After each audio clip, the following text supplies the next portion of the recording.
የሰሜን ኮሪያ አስፈሪ ህግጋት። በቴክኖሎጂ በበለጸገችው ደቡብ ኮሪያና በግዙፏ ቻይና መካከል የምትገኘው ሰሜን ኮሪያ ወይም ዲሞክራቲክ ህዝባዊ ሪፐብሊክ ኮሪያ ከዓለም ማህበረሰብ ተገላ ለበርካታ አስርት ዓመታት መቆየቷ ይታወቃል። ይህች ሀገር የመገለል መንግስት በሚል መጠሪያ የምትታወቅ ሲሆን በውስጧ የሚተገበሩት ህግጋትና መመሪያዎች ከማንኛውም የዓለማችን ክፍል እጅግ የተለዩና አስገራሚ ናቸው። የሀገሪቱ የህግ ስርዓት መሰረት የሆኑት የሶሻሊስት ህገ መንግስትና የኮሚኒስት ፓርቲ መመሪያዎች ቢሆኑም በተግባር ግን ከመሪው ኪም ጆንግ ኡን ቃል በላይ የሚከበር ምንም አይነት ህግ የለም። የመሪው ንግግሮች እንደ ፍጹም መለኮታዊ ትዕዛዝ የሚቆጠሩ ሲሆን እነዚህን ትዕዛዞች በትንሹም ቢሆን መተላለፍ ወይም መጠራጠር እስከ ሞት ፍርድ የሚያደርስ ከፍተኛ የክህደት ወንጀል ተደርጎ ይወሰዳል። የሀገሪቱ የፖለቲካ ፍልስፍና ጁቼ በመባል የሚታወቅ ሲሆን ትርጉሙም ራስን መቻል ማለት ነው። ይህ ፍልስፍና ዜጎች ከመሪው ውጪ ምንም አይነት አማራጭ ሀሳብ እንዳይኖራቸው የሚያደርግ የርዕዮተ ዓለም መሳሪያ እንደሆነ ይገለጻል። በሀገሪቱ ውስጥ ከሚተገበሩት እጅግ አስፈሪና አረመናዊ ህግጋት መካከል የሶስት ትውልድ ቅጣት ተብሎ የሚጠራው መመሪያ በዓለም አቀፍ የሰብአዊ መብት ተሟጋቾች ዘንድ ከፍተኛ ውግዘት ሲቀርብበት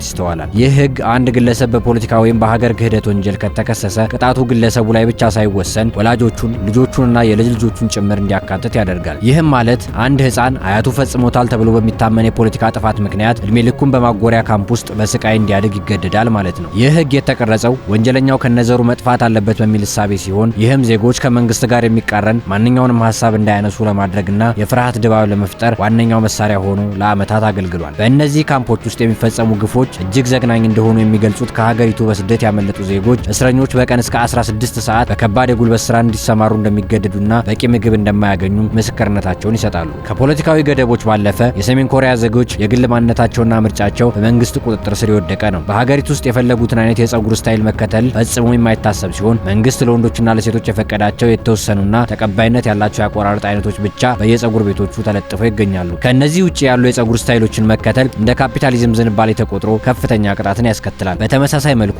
እንደ ጂንስ ያሉ የምዕራባውያን አልባሳትና የውጭ ሀገር ፋሽኖችን ሙሉ በሙሉ የተከለከሉ ሲሆን የፋሽን ፖሊሶች በመንገዶች ላይ እየተዘዋወሩ የልብስ ቁመትን፣ አይነትንና የቀለም ምርጫን ይቆጣጠራሉ ነው የተባለው። በተለይም በቅርቡ የወጡ መመሪያዎች እንደሚያመለክቱት የምዕራባውያንን ባህል የሚያንጸባርቁ የተባሉ ማንኛቸውንም ቁሶች ወይም የአኗኗር ዘይቤዎች እንደ ባህል ወረራ ተቆጥረው ዜጎች በከባድ እስራት እንዲቀጡ ያደርጋሉ። ይህ አይነቱ የግል ነጻነት ገደብ ዓላማው ዜጎች በሁሉም ረገድ ወጥ የሆነና ለመሪው ብቻ ታማኝ የሆነ ማንነት እንዲኖራቸው ለማድረግ ነው። መረጃ የማግኘትና የመገናኛ ዘዴዎች አጠቃቀምም ሌላው የሰሜን ኮሪያ ጥብቅ ቁጥጥር የሚደረግበት ዘርፍ ነው። በሀገሪቱ ውስጥ ዓለም አቀፍ ኢንተርኔት መጠቀም የሚፈቀደው ለጥቂት ከፍተኛ ባለስልጣናትና ለተወሰኑ የመንግስት ተቋማት ብቻ ሲሆን አብዛኛው ህዝብ ኳንጊምጉንግ የተሰኘውና በመንግስት የተመረጡ መረጃዎች ብቻ የሚገኙበትን የሀገር ውስጥ መረብ እንዲጠቀም ይገድዳል። በሀገሪቱ የሚሸጡ ሬዲዮኖችና ቴሌቪዥኖችም ከመንግስት ጣቢያዎች ውጪ ሌላ የውጭ ጣቢያ እንዳይቀበሉ ተደርገው የታሸጉና የተቆለፉ ናቸው። ይህን ማህተም ሰብሮ የውጭ መረጃዎችን ለመስማት መሞከር ወይም የደቡብ ኮሪያ ፊልሞችንና ሙዚቃዎችን በድብቅ ማየት እጅግ ከባድ ወንጀል ነው። ከቅርብ ጊዜ ወዲህ የደቡብ ኮሪያን ድራማ ሲያዩ የተገኙ ወጣቶች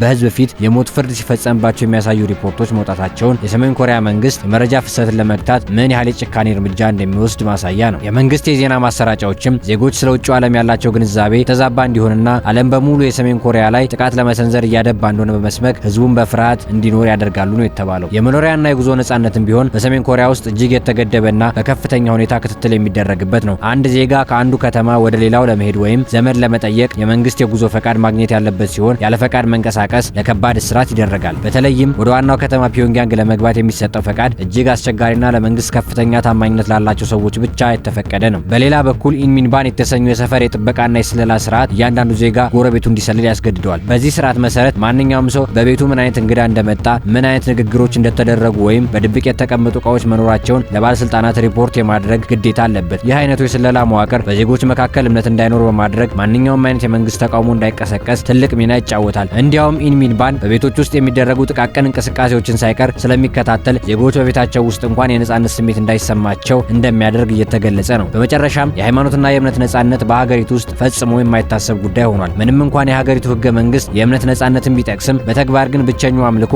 ለኪም ቤተሰቦችና ለሀገሪቱ መሪዎች የሚሰጠው ታማኝነት ብቻ ነው። መጽሐፍ ቅዱስን ጨምሮ ማንኛውንም የሃይማኖት መጽሐፍ ይዞ መገኘት ወይም በድብቅ መጸለይ እስከ ሞት የሚያደርስ ቅጣትን ያስከትላል። እያንዳንዱ ዜጋ የቀድሞ መሪዎችን ምስል በቤት ውስጥ የመስቀል ግዴታ ያለበት ሲሆን ምስሎቹ በንጽህና ካልተያዙና አቧራ ቢገኝባቸው እንኳን እንደ ክህደት ተቆጥሮ በቤተሰቡ ላይ ቅጣት ሊያስከትል ይችላል። ምስሎቹ የእሳት አደጋ በሚከሰትበት ወቅት ቅድሚያ ተሰጥቷቸው ከአደጋው መዳን ያለባቸው ንብረቶች እንደሆኑና ይህን ሳያደርግ የሚቀር ሰው ለህግ እንደሚቀርብም ይታወቃል። በአጠቃላይ ሰሜን ኮሪያ የሰው ልጅ እንደቀላል የሚመለከታቸው የተፈጥሮ መብቶች ሳይቀሩ በህግ ታግደው ዜጎች በመሪዎቻቸው ፍጹም ቁጥጥር ስር የሚማቅቁባት የዓለማችን ብቸኛ ሀገር ሆና ቀጥላለች።